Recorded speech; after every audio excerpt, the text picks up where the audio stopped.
Music on the way. We've got some Fleetwood Mac, some Spandau Ballet for you between now and 5:30. And being a Sunday, just after 5, it is the Wellbeing Zone where we talk about our mental, our physical health. And today we're talking about Ceroc. Now, it's something that I've heard of. I've seen it on social media. I know it's dancing. It is a dance. We'll find out whether there's more than one dance within it. And I'm delighted to say we're going to talk about it locally as well, across the area, because somebody's come in to tell us all about it, because he knows his stuff. He's been running classes for many, many years, particularly in Wiltshire and the Bath area.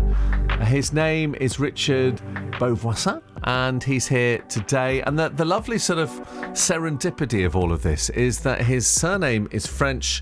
The dance derives from France, and yet he's not French, which is what I love. And that's going to be a wonderful little discussion. Ian Spence, my colleague, is with me as well, who takes part in the classes. Hello. Good afternoon. How are we doing? Really well. We'll find out why you took part and why you continue to take part in a minute. But Richard, welcome to the Sunday afternoon show. Thank you. Good afternoon. Good afternoon. Where do we start? I think we have to start with your story, because I think it's really important to hear that before we hear about the classes that you run. I'm right in thinking you started this as a 23-year-old, thereabouts? I did, many, many moons ago, at the Gold Diggers nightclub in Chippenham, for those that can remember that. It's now knocked down and is now the Gold Diggers Old People's Home. In the same area. There's a sort of logic in that, from younger people to older people, and it's still being used, which is great. For you then, what's your story of Ceroc? What were you doing at the time? What place were you in your life?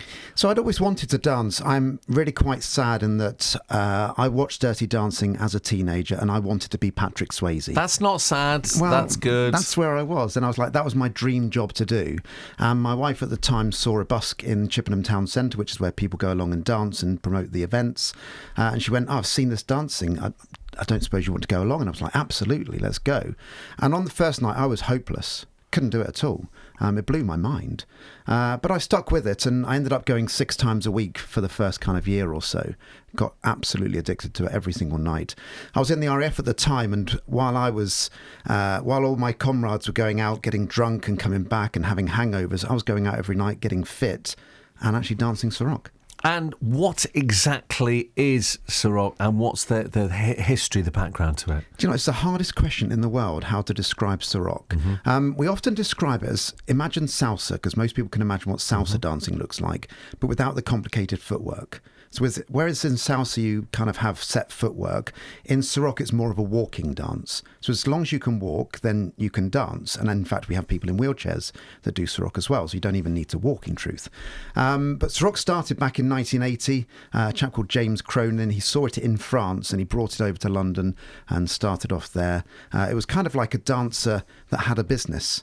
Didn't really know what he was doing in the nicest possible way, and it grew and grew and grew, and then it got taken over by a couple of businessmen, and it grew from the 1990s onwards. Wow, it's absolutely fascinating. I said my colleague Ian Spence takes part in some of the classes as well. Did you kind of know the history of it before you got involved in? No, so I take part in Richard's groups in Bath and Wiltshire, and I went along one week. Everybody's a bit nervous, I think, when they come in the first time, aren't they? But you don't need to be, because it's a lovely group of people at each of the venues who welcome you and sort of say it's okay. Everybody feels nervous the first time they come, and then there's this environment where you're in with a lot of people who are just there to enjoy the evening, to have a good evening together, and to dance together and to learn together too. Yeah, and it sounds incredibly inclusive. You mentioned people with disabilities go, and you can take part in a wheelchair, and to a certain extent you're walking. Just to explain that a little bit more, because we all picture, Strictly Come Dancing as huge energy. There's huge energy with Ceroc, but yeah, it's very, very different, as you say, isn't it, to other dancing? Yeah, I mean, many years ago we took out the gender from it, so we now call it lead and follow. So there's one leader on the dance floor and one follower on the dance floor. Our classes generally are between 70 and 100 people that go along, so quite big classes. So you're in the big mix, which in some ways can be quite intimidating, but in other ways you can hide really quite comfortably. But you have a leader and a follow, and the leader you have a basic scenario of you both start off close together, and then you step away from each other, and then you come together, and then away. So it's like a concertina effect. And then there are about 800 different moves that you can do, which you'll never learn them all, but you can.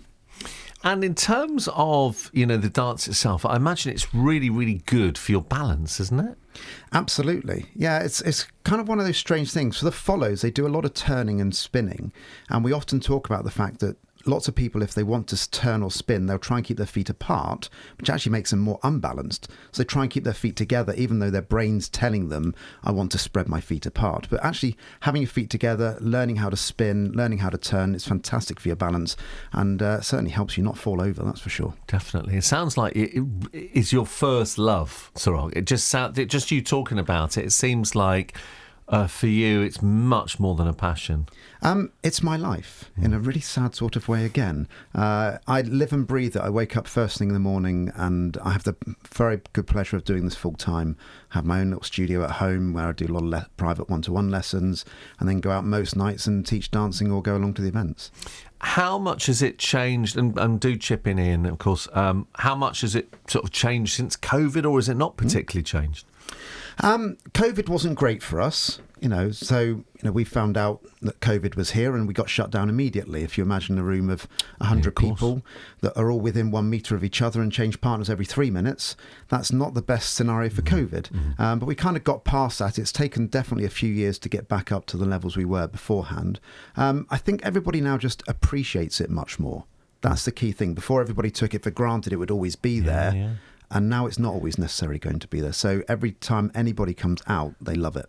I think it's been much more of a focus since COVID as well on mental well-being as well, and physical well-being, and so refocus as to what is important in our lives now, and that balance between work and pleasure and leisure and things that we enjoy doing.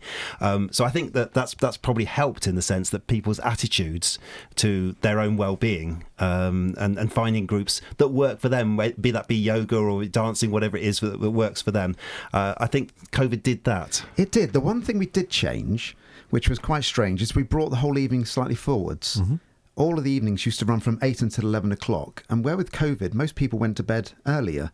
So all the evenings now run from 7:30 till 10:30, which is the one kind of weird change that we had at the very beginning. So people are home by 11, which is quite nice. I quite like that. Yeah. Have you met friends through it, Ian? Oh, you get to meet lots of people. Like Richard said, there's 70 to 100 people at each of the evenings. And then there are bigger events as well. So there's one called the Big Bath Bash, and there's one called the Big Chippenham Bash as well, which is coming up soon. And there's others as well across Gloucestershire and Wiltshire. And the idea is that you get to sort of meet and interact with different people. And then the one in Bath recently, 400 people come along to that one. So these are big events, but actually there's something quite special about it in the sense that you're all there for the same reason. So you're all there because you want to dance and you want to socially be with each other as well. Yes, that you do meet new people, and there is a sort of, I would say there's a sort of Ceroc community. Absolutely. Have people found love through Ceroc? I'm on wedding number 3, or marriage number 3, I should say, which, maybe I shouldn't say, but absolutely, people find their partners. There's a little group that used to be around called DDD, which was Don't Date Dancers. However, most people kind of bypass that after a while. But yeah, absolutely. I mean, and it's one of those strange things. As somebody that's, our average age is 40 to 60, realistically. When you get past kind of the age of 30, where do you go to actually meet somebody? True. It's really difficult. It's at the supermarket or online dating. Here, at least, you actually get to see people and see what they're actually like on a short-term basis. So it should be called Do Date Dancers, probably, shouldn't it? Because it seems to work for quite a few people. I think they do. I think the other thing I love about it is that whenever anybody comes along to Ceroc, they come along and they are in a happy place. So we have 3 hours, almost like the outside world doesn't exist in any way, shape or form. And you've just got 70 to 100 people that are happy. And that's an incredible thing. Wow. Yeah, if you've had a rough day at work or something like that, somebody's annoyed you at work, then coming and just dancing with other people. It does something to your brain. It does something to your general well-being. But it just makes you feel in a happier place. Yeah, as much as I love my parkrun, this just sounds like you're going to get so much more by sort of signing up to this. Yeah. And, you know, January just happened and all the New Year's resolution stuff has gone. I think sort of February is a really good time to actually think, oh, no, I don't feel under pressure to do something because we're into a new year. So really, really interesting. We'll give people details of how they can get involved in this. I know they run all over the country, all over the world as well, but particularly across Gloucestershire and Wiltshire. We'll give people the details of how they can get involved, and you've got a big event coming up as well. So we'll find out more in just a minute. It's 23 minutes past 5.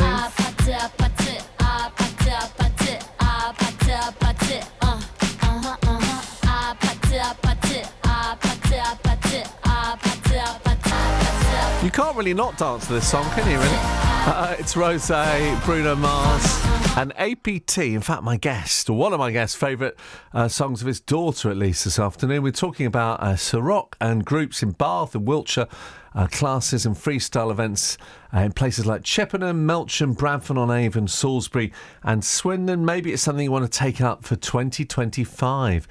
In the studio, we've got my colleague Ian Spence, who took this up, I think, in 2019, he says. And, of course, the man who's, well, it's been a huge part of his life. It is very much in many ways his life. Richard Beauvoisin, who has been running these Ceroc classes on and off for many moons. Apparently, I'm going to have a quick go now, which is good. Yeah, so Richard's going to be your lead. Yeah, and you're going to do a little bit of sort of commentary and stuff like that. And we'll find out how the classes go in just a minute. So Richard's going to be the lead, and Dom's going to go follow. We're going to go the other way round, actually. Oh, I'm going to do the follow. Okay. Yeah. Okay. So all we're going to do is I just need you to offer your hands out in front of you. Okay. Palms facing inwards and fingers nice and flat, like so. I'm going to place my hands over the top. Leave your left foot where it is, and simply step back on your right foot. Back on the right foot. So basically, they're going to talk backwards and forwards at the moment with both Seems hands. Very easy out. So far. I'm liking this. And then all we're going to do is we're going to change places. Right. Okay, so all I need you to do now is just step straight forwards for me. So change places. So a very tight space. They've change spaces round and back again. How's that sounding, Dom? Does that look kind of feeling right? very relaxed, and I'm immediately getting a real and then we come across kind again. of bolt of energy as I do. There's an adrenaline rush, isn't there, that comes at this point when you're sort of spinning around. Which is perfect. We don't even need it at the moment. And you are in charge of this dance. And imagine that to music as well, when you've got the beat of the music too. Swap over now. Yeah, go for it. There we go. I think I might have twisted in a slightly wrong way there. But yeah. And then go for it again. One more time. Okay, one more time. There we go. There you go, Dom. You're hooked now, aren't you? Feels like you're very in tune with someone's body as well. You're very interlinked, aren't you, when you're actually taking part in that? It really does feel that there's an energy about it. It's a fantastic endorphin thing. Yeah. It really is. Whatever you do, and we did 2 moves there. Beginner's wise, there's 12 moves in total. Really easy to learn. You learn 3 moves every night. And yeah, intermediates, you'll then learn another 3 moves. So you just sort of add 3, 6, okay. And just build it up from there. And you said there are 800 moves? There are 800 moves in total. I have the pleasure of doing teacher training as well, so I teach the new teachers to become which teachers. generally I do about 5. Yeah. Most people get a repertoire of about 20 to 30 moves. Yeah, which I guess is kind of quite, easy to remember 20 to 30 moves, isn't it, I guess? Yeah, I mean, it depends what level you're at. I mean, Richard's been doing it for years and probably knows most of those 800 moves, whereas I'm on about sort of, I don't know, 5 to 10 maybe, something like that. But I do those okay. And that's the thing, though. You don't have to do the 800 moves. No. You can do. But if you can master 5, 10, as long as you're having fun and the person you're dancing with is having fun as well, then that's absolutely fine. And do you need to give it time? Do some people come along, and after a week you think, they haven't come back, and then maybe you reconnect with them and they sort of talk about it and then give it another go and love it? So what I would say is that a lot of people come and try it. Mm-hmm. I've taught over 100,000 people to dance in my time, and a lot of people don't come back because they find it intimidating or it's not for them, and that's absolutely fine. But if you give it a go for 6 weeks, I promise you it just gets so much easier. After then, all of a sudden the penny drops and you go, actually I can do this, and then you start to enjoy it. And then each time you go in dancing, you have that something to look forward to. And from a mental health perspective, it's the best thing in the world. Did you feel self-conscious when you first started, Ian, or not? I think everybody does to start with, because it's like going somewhere new, isn't it? You don't know what you're going to find when you go there and what it's going to be like. But actually, like I say, you get there and there is a warm welcome from everybody. And the people who are working or volunteering at each of the venues knows how it is to come in for the first time, and therefore try and put you at your ease when you're there. But there's so many people that have done it, and of course at one point it was their first time as well, and so there is that sort of understanding. But you're in good company. Eddie the Eagle, he's dances as well. Yeah. Now he's your mate, isn't he? Yeah, I play golf with Mike. I call him Mike. Yeah. He does answer to Eddie as well, but he's a great dancer. He comes along to our classes regularly, and he used to be crew as well. He used to help the beginners as well at one point, but then apparently he got busy with like filming and all that type of stuff. A few movies about his amazing Winter Olympics. But he comes along really regularly most weeks to the Swindon venue at the moment. Wow. But he's a really top guy. He is what I would call normal. No, I bet. And do people get awards? Is there a whole kind of league to it all? Well, there's not a league as such for most people. What we do have is a number of competitions every year. We hold one in Chippenham ourselves called the Chill Out Champs, which is for the slower music.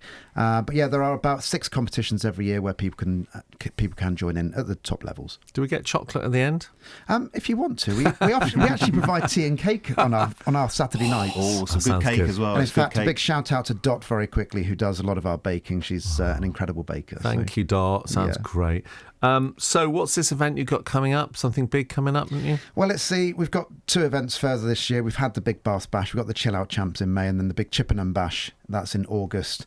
And again, we have workshops from 10 o'clock until 6 o'clock, and then afternoon dancing, and then an evening freestyle till 1 o'clock in the morning. So it's a whole big day, and the Champs is whole dancing of competition during the day, and then again a freestyle, which is practicing in the evening. Great to have some positivity in Chippenham after the floods recently as well. You are kind of a real community organisation, aren't you, in a way? Do you know, that's the whole point of it, is that it is a whole community, and everybody knows everybody else, and everybody cares for everybody else and looks after everybody else as well. So everybody is always very welcome. All right. Look, thank you so much indeed for coming in. Ian, you clearly love it, because you were mentioning this months ago to me, and you said we must get Richard in. Yeah, must do it on the one afternoon, and here he is. How can people listening find out more about Ceroc? Easiest way to go is to go to ceroc.com. So that's CEROC.com. And there's a classes finder on there. You literally type in your postcode and it'll bring up classes. There are classes, as we said, for ourselves. In Melksham at the moment, unfortunately, the Bradford and Avon venue is currently flooded, which is a real shame. Then we have Swindon and Salisbury, Chippenham and Bath. But there's also some in Gloucestershire as well, at Cheltenham as well, and in Wales.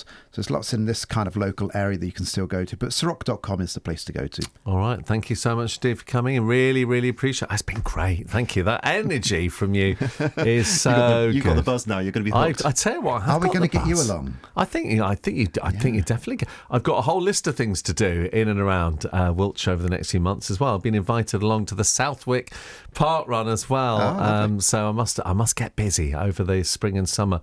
Richard Beauvoisin and Ian Spence, thank you very much indeed. And here's to another 23, 27 years, something like that. Anything's possible. Okay, thank you. It's 26 minutes to 6.